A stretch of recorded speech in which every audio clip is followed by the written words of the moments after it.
September மாதம் இன்னும் நல்லா இருக்க போகிறீங்க. ஓகே. ஸோ ரிஷபராசிக்காரர்களை பொறுத்த வரைக்கும் இந்த ஒரு மாதம் எல்லாமே அல்டிமேட்டாக இருக்க போகுது. அப்படியே வந்தோன்னா 15 தேதிக்கு அப்புறம் நெருப்புடா கபாலி மிஸ்டர் சூரியன் அப்படியே 5ஆம் இடத்துல வந்து உட்கார போகிறார். வாவ்!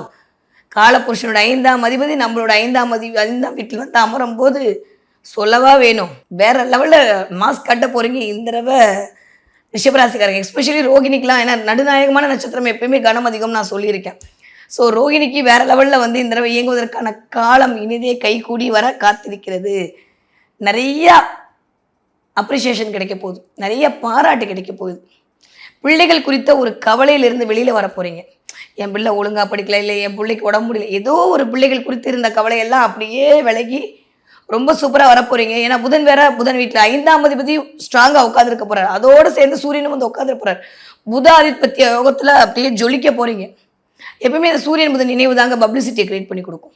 இந்த சூரியன் புதன் நினைவு தான் புத்தி கூர்மையை கொடுக்கும். ஸோ நிறைய பப்ளிசிட்டி, நிறையா வந்து பெயர் புகழ் எல்லாம் கிடைப்பதற்கான வாய்ப்பு இந்த தடவை கூடி வரப்போகிறது.